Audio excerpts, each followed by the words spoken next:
आज हम SBI PO 18 का क्वेश्चंस करते हैं।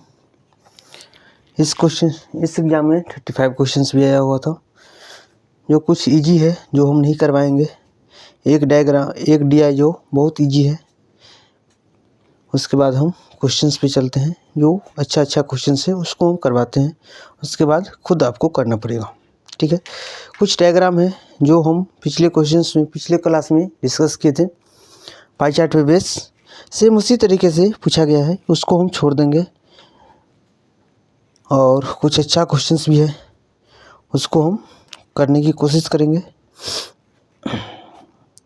सबसे पहले हम एक डायग्राम करते हैं, वहाँ जैसे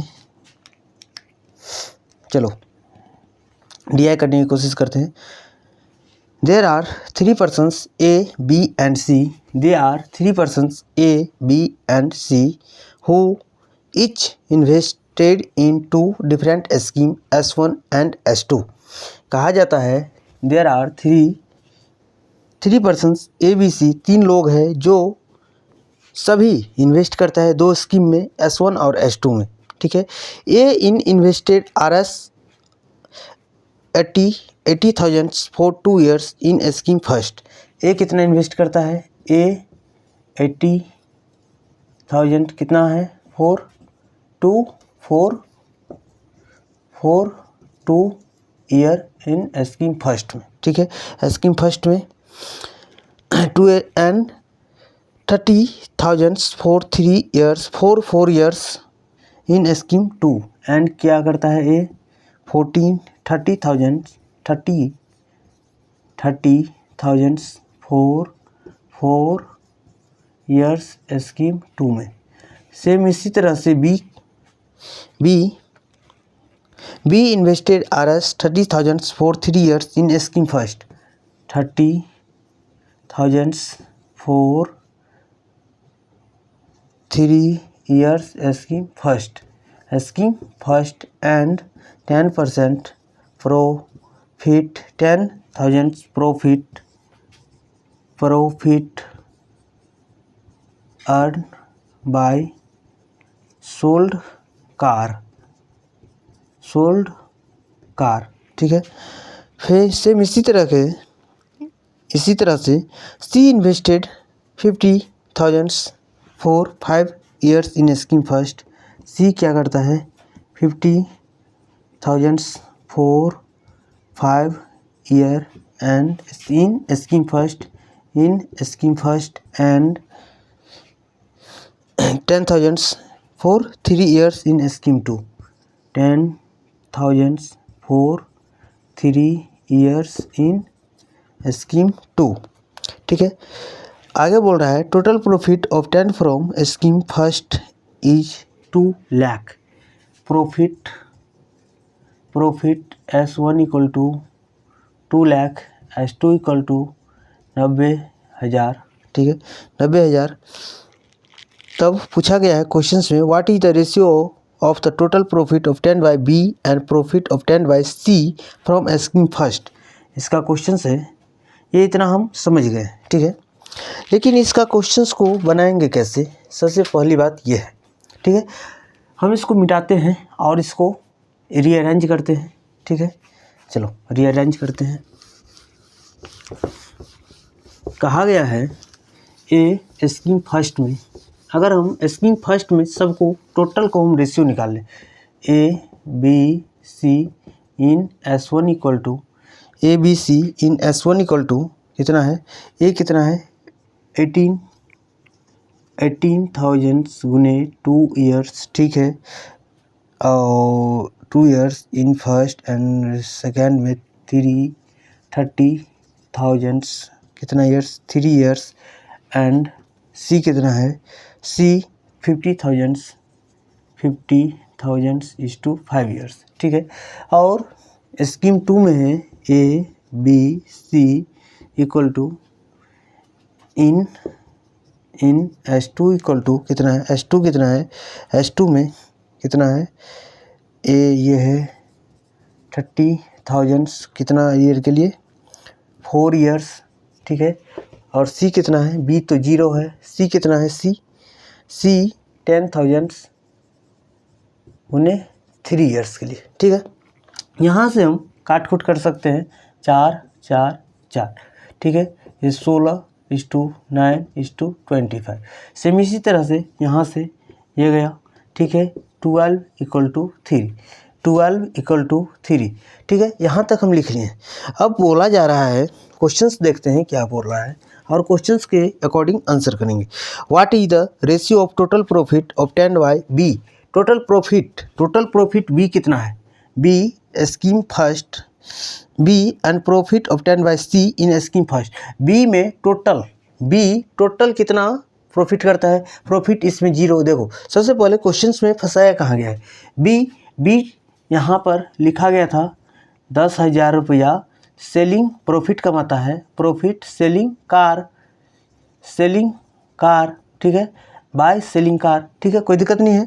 यहाँ 10,000 से इसको ध्यान रखते हुए ये बताया जा रहा है टोटल प्रॉफिट बाय बी कितना है, 9 है, कितना टाइम से 50, कितना है 2 लाख, ठीक है, 4 = 3600, ठीक है। कोई दिक्कत नहीं होनी चाहिए, 36,000, ठीक है। यहाँ तक कोई दिक्कत नहीं होनी चाहिए। और बताया जा रहा है कि सी के द्वारा फर्स्ट में कितना होगा, सी के द्वारा फर्स्ट में 1 लाख रुपया होगा, 1 लाख रुपया होगा, ठीक है, कोई दिक्कत नहीं है। सी के द्वारा 1 लाख रुपया होगा, तब इसका बोल रहा है कि रेशियो क्या होगा B/C में। इसका ऑप्शन है, देखो 23 47 54 47 36 43 23 50 27 50, ठीक है, 27 50। यहाँ से ये नहीं हो सकता, क्योंकि ये 1 लाख है, 1 लाख में इस सब का भाग नहीं जाएगा, क्योंकि ये प्राइम नंबर है, ठीक है। दोनों से जाएगा तो ये होगा आंसर या ये होगा आंसर, ठीक है। लेकिन ये 23 और ये 27 इस दोनों को चेक करना पड़ेगा, 23 और 27 इस दोनों को चेक करना पड़ेगा। तब यहाँ 36 प्लस 10 46 है, 10 यहाँ होगा 46 है, 46 तब 46 में कौन जाएगा, ये 23 का 27 से तो जाएगा नहीं, तब हम डायरेक्ट आंसर ये मार सकते हैं, ठीक है।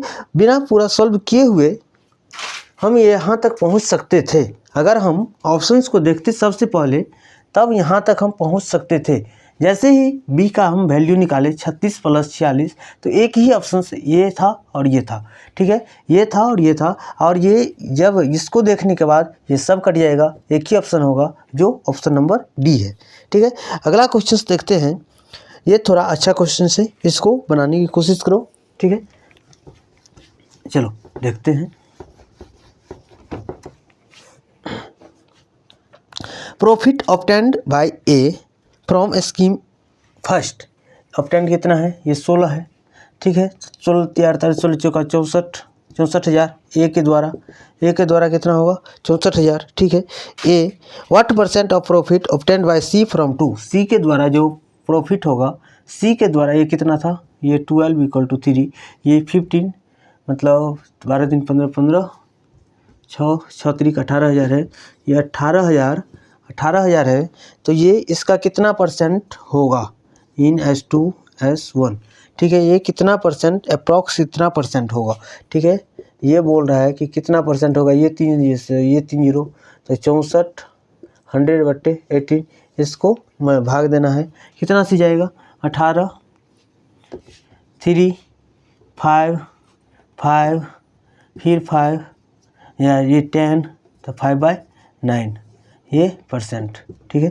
कोई दिक्कत नहीं होगी। आगे चलते हैं, ये इजी क्वेश्चन है, ये इजी है। If sum invested in A in both scheme and total profit obtained by A from both scheme is invested at compound interest at the rate of 20% per annum, then find the total compound interest obtained by 2 years, ठीक है।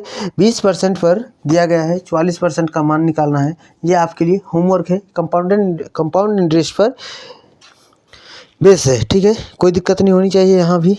अगर ये average है ये आप निकाल लेना। और सबसे अच्छा क्वेश्चंस और बहुत बढ़िया क्वेश्चंस 100 नंबर है जो हम बताते हैं।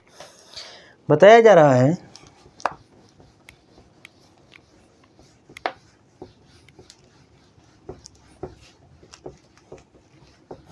एक क्वेश्चंस बहुत शानदार है, बहुत शानदार। If A had invested his sum at simple interest for 3 years at the rate of R%, A had invested at sum at simple interest for 3 years at the rate of R% instead in scheme first। जितना scheme first में कितना था? Scheme first में 80,000 था, 80,000 ए का scheme first में 80,000 था, ठीक है। ये सब कितना पे जमा करता है? 3 इयर्स के लिए R% पर, 3 इयर्स के लिए R% पर इन्वेस्ट करता है, ठीक है। यहाँ तक कोई दिक्कत नहीं है। फिर B has invested at the sum at compound interest R+5% per annum 1 years and difference. जो B के पास कितना था? B के पास 30,000 था, 30,000 ये कितना पर है? R+5% compound interest. और यहाँ एक कॉन्सेप्ट है सिंपल इंटरेस्ट और compound interest for 1 year is R equal. मतलब कंपाउंड इंटरेस्ट और सिंपल इंटरेस्ट 1 साल के अंदर इक्वल होता है, ठीक है। सेम यही कंसेप्ट लगेगा 1। इस दोनों का बोल रहा है डिफरेंस कितना है? 80,000 3 गुने R - 3 R + 5 इक्वल टू 30,000, ठीक है। और यहाँ से R का वैल्यू निकालना है। आप कितना फास्ट कर सकते हैं ये आप हमें बताइए, ठीक है। और निकालने की कोशिश करिए R का मान क्या होगा। R इक्वल टू 18 होगा, 18%। आप निकाल करके हमें बताइए, होमवर्क है। कितना यहाँ क्या मैनिपुलेट कर सकते हैं और कितना जल्दी आंसर निकाल सकते हैं, ठीक है। हम चलते हैं अगले सवाल की ओर, जब तक ये DI ख़त्म। चलो आगे चलते हैं और बनाने की कोशिश करते हैं। एक DI जो पाई चार्ट पर बेस है वो हम नहीं बताएंगे, सेम इससे पिछला क्वेश्चन से बताए हुए हैं वो खुद बनाना पड़ेगा। उसके बाद ये अप्रॉक्सीमेशन है वो आपको खुद करना पड़ेगा, क्योंकि वो ऑल अबाउट आपका कैलकुलेशन है। एक हम बता देते हैं 399.9 by x equal to √143 equal to 99 plus √64 equal to 01। इसको हम कितना लिख सकते हैं? 400/x इक्वल टू ये 43, तो इसको हम 144 लिख सकते हैं, इसको 64 लिख सकते हैं। 400/x इक्वल टू 12 + 8, तो ये 20, ये 20 से ये 20, तो x इक्वल टू 20, ठीक है, आंसर होगा, ठीक है। सेम इसी तरह से आप कैलकुलेट करिए और हमें बताइए। 2-4 क्वेश्चन है, 5 क्वेश्चन आता है, उसमें हम एक बता दिए हैं, 4 आपको करना है। आगे चलते हैं। Train A of length 120 meters can cross a platform at length 1240 in 18 सेकेंड। देखो 120 मीटर प्लेटफॉर्म मतलब ट्रेन की लंबाई है। Length of train equal to 120 metre. Platform कितना है? 240। कितना है दोनों को? 18 सेकंड में पार करता है, ठीक है। ये प्लेटफॉर्म को 18 सेकंड में पार करते हैं और 120 मीटर लंबी ट्रेन है, एक 240 मीटर प्लेटफॉर्म को 18 सेकंड में पार करती है, ठीक है, कोई दिक्कत नहीं। आगे चलते हैं। The ratio of speed of train A and train B, train A and train B, speed of train A is to train B equal to train A equal to train B equal to 4:5। Then find the length of train B। Length of train B can across a pole in 12 second. अगर ये 12 second में एक पोल को पार करती है तो B का length of B equal to what, ठीक है। Length of B equal to what. यहाँ हम समझते हैं अगर ये वन पार्ट है, इसको भी 120 में क्रॉस कर दे तो ये 3 पार्ट हो जाएगा। सेम इसी तरह से हम 18 को 3 पार्ट में डिवाइड करें, अगर हम 18 को 3 पार्ट में डिवाइड करें तब कितना होगा? अगर हम 18 को 3 पार्ट में डिवाइड कर दें तो ये 6 6 6 6 होगा, 6 + 6 + 6 होगा, ठीक है। तो हम बोल सकते हैं कि ये 6, तो ये 20 मीटर प्रति सेकंड इसका स्पीड है, 20 मीटर प्रति सेकंड इसका स्पीड है। ये इसका रेशियो 4 दिया हुआ है, तो ये 20 मीटर प्रति सेकंड है, तो ये कितना होगा? 25 मीटर प्रति सेकंड होगा। तो इसके ट्रेन की लेंथ निकालने के लिए अगर ये खंभे को 12 सेकंड में पार करती है तो इस दोनों को मल्टीप्लाई कर देंगे, तब हमारे पास ट्रेन की लेंथ निकल जाएगी। ट्रेन की लेंथ निकल जाएगी तो ये कितना होगा?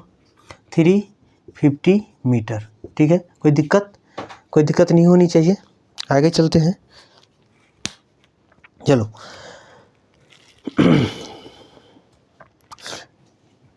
एक एज से क्वेश्चन से आगे हम एज वाले क्वेश्चंस करते हैं।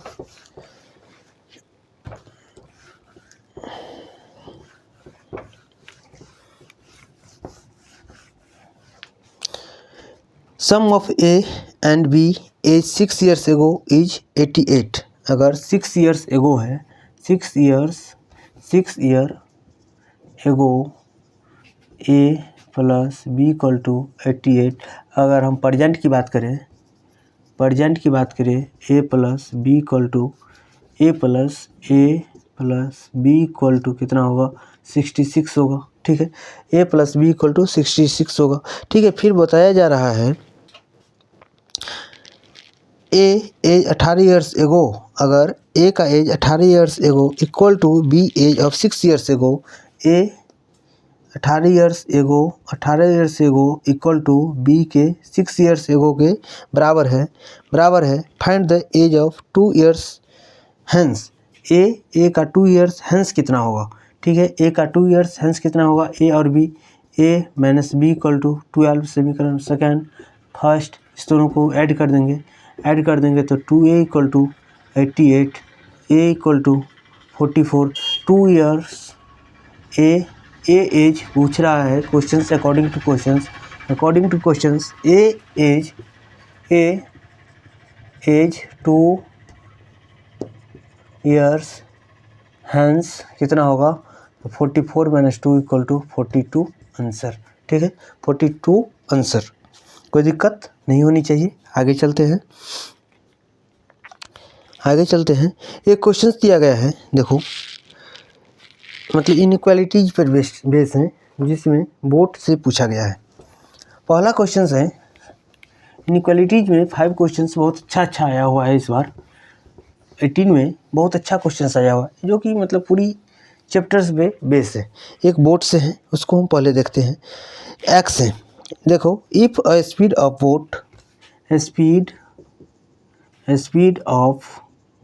Boat 500% more than the speed of current, ठीक है। इसका मतलब बोट और करंट का स्पीड इतना है, ठीक है। बोट और करंट का स्पीड इतना है, इतना से हम समझ गए। अगर बोल रहा है x if quantity, question first में है एक्स है दिया हुआ, अगर if boat can travel a distance of 63 kilometre in 3 hours, 63/3 इक्वल टू 21 किलोमीटर प्रति आवर्स, ठीक है। इतना स्पीड होगा इन डाउन स्ट्रीम पे है, ठीक है। Then x is the speed of the boat in upstream. एक्स क्या है? एक्स बराबर upstream speed of the boat in upstream kilometre प्रति आवर, ठीक है। एक्स अप स्ट्रीम है, ये डाउन स्ट्रीम है। डाउन स्ट्रीम में कितना होगा? ये जुट जाएगा 7 + 7 x इक्वल टू 21, तो x इक्वल टू 3 है, तो ये डाउन स्ट्रीम का मान है x, तो x का डाउन स्ट्रीम के लिए घट जाएगा, तो 5x, ठीक है। 5x, तो 5 × 3 = 15, ठीक है। 15 किलोमीटर प्रति आवर, किलोमीटर प्रति आवर। ठीक है, कोई दिक्कत नहीं। अगर क्वेश्चन सेकंड में दिया हुआ है 15 किलोमीटर प्रति आवर, तब ये इनक्वालिटीज पूछ रहा है कि ये क्वेश्चन 1 होगा, क्वेश्चन 2 से, क्वेश्चन 1 होगा, क्वेश्चन 2 से, क्वेश्चन 1 होगा, क्वेश्चन 2 से, नो रिलेशन। सेम इसी तरह से ऐसा दिया गया है, लेकिन ये 15 इक्वल है, तो हम ये तीसरा ऑप्शन चूज कर लेंगे। सेम इसी तरह से एक क्वेश्चन दिया गया है, एक क्वेश्चन है sum of 8 consecutive even number is S1। अगर 8 लगातार सम संख्या का योग S1 है। देखो यहाँ एक बहुत अच्छा कॉन्सेप्ट है, जो हम पहले कॉन्सेप्ट डिस्कस कर लेते हैं। लगातार सम संख्या 2, 4, 6, 8, 10, 12, 14, 16, 18, ठीक है, इस दोनों का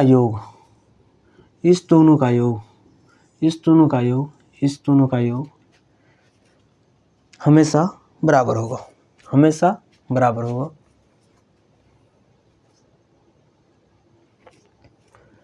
सॉरी,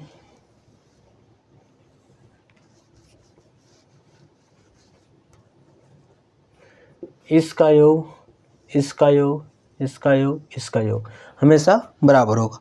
इसी कॉन्सेप्ट फिर एक क्वेश्चन पूछा गया है, sum of 8 consecutive even number is S1। ठीक है, sum of second number and 8 number, sum of second number और 8 नंबर 3, 4, 5, 6, 7, 8, सेकेंड नंबर और 8 number is sum of second number and 8 number is S1। ये और ये S1 कितना है, 20 है, S1। ठीक है, S1। Sum of third number and 6 number, third number 4, 5, 6, ये 18 है, S2 है। ठीक है, S2 है, S1, ये S1 है, S1। ठीक है, तब वो बताया जा रहा है कि कौन सा रिलेशन बड़ा होगा, तब क्वेश्चंस ये ग्रेटर देन क्वेश्चंस 2 होगा। ठीक है, अगर ये फर्स्ट नंबर और से 8 नंबर से पूछता, तब यहाँ पर ये क्वेश्चन 1 इक्वल टू क्वेश्चन 2 होता। ठीक है, कोई दिक्कत नहीं होनी चाहिए। ये सब सेकेंडों का क्वेश्चन से देखते ही पता चल जाएगा कि हमें करना क्या है। ठीक है, ये हमेशा ये सेकेंड नंबर, ये देखो यहाँ से अगर ये दो मतलब फर्स्ट नंबर और लास्ट नंबर पूछता तो ये इक्वल होता, लेकिन यहाँ से एक आगे बढ़ गया है और वही लास्ट वाला पूछ रहा है, तो ये कुछ न कुछ 2 का बढ़ोतरी होगा। यहाँ से कुछ भी पूछ सकता था, कितना बढ़ेगा डिफरेंस ही पूछ सकता था, तो हम डायरेक्ट 2 आंसर निकाल सकते थे। क्योंकि हमारे पास कॉन्सेप्ट है, हमें चीज़ों को अच्छी तरह से देख चुके हैं, इसीलिए हम इस कॉन्सेप्ट पे कोई भी क्वेश्चन आएगा तो हम आसानी से कर लेंगे, कोई परेशानी की बात नहीं है। ठीक है, आगे फिर चलते हैं। ए की एफिशिएंसी 25% है मोर देन बी से। अगर 25% मोर देन बी से है, अगर बी 5 कम करता, मतलब 4 कम करता है, तो ए 5 कम करता है। ठीक है, ए बी एफिशिएंसी ए का कितना है, 5 है, तो इसका 4 है। ठीक है, ए का 5 है तो इसका 4 है। तब बताया जा रहा है, ये आपको क्वेश्चंस मतलब होमवर्क देंगे, क्योंकि ये कॉन्सेप्ट पे बेस है। इसको हम 2 तरीके से निकाल सकते थे। कैसे बोला जा रहा है, x A can do 5/6 of total work in x days. ठीक है, फिर क्वेश्चन 2 रहा है, y पूछना है। ठीक है, b can do 4/5 of total work in y days. ठीक है, तब फिर इसमें रिलेशन क्या होगा वो बताना है। क्या हम यहाँ से बता सकते हैं, ये काम और ये काम इक्वल काम है? यस, ये दोनों काम इक्वल है। यहाँ से हम परसेंटेज से हम निकाल सकते हैं क्वेश्चंस, या नहीं तो हम ये दोनों जो टोटल काम को शो कर रहा है इसको हम इक्वल कर सकते हैं। इसको वो इक्वल करने के लिए हमें कुछ मल्टीप्लाई करना होगा। जैसे इसको हम 5 से, इसको हम 6 से मल्टीप्लाई कर दें, तब इसको हम लिख सकते हैं 25/30 और ये 24/30। अब ये टोटल काम हो गया और इस पर हम जल्दी से इक्वेट कर सकते हैं। जैसे कि ये 25 काम करने के में इसको कितना समय लगेगा, ये 5 की एफिशिएंसी से 5 डेज लगेगा।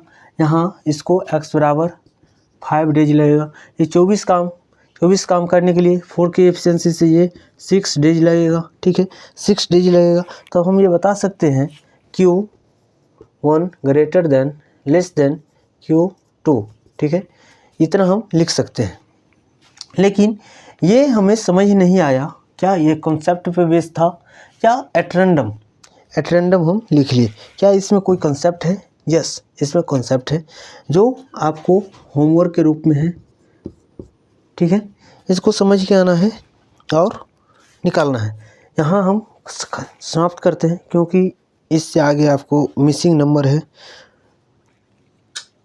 नंबर और कोई चलो अभी है, मतलब एक डायग्राम है, मतलब एक DI है जो बहुत ईजी है, वो नहीं बताएंगे। मतलब 66 से 70 के बीच एक इनइक्वालिटीज है, वो खुद से बना लेना है।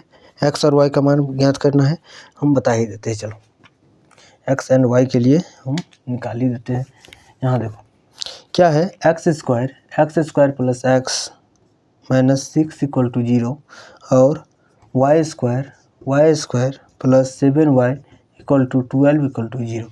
ठीक है, यहाँ प्लस है यहाँ माइनस है तो यहाँ माइनस और यहाँ प्लस होगा, यहाँ माइनस प्लस है तो यहाँ माइनस होगा। ठीक है, यहाँ तक कोई दिक्कत नहीं होनी चाहिए।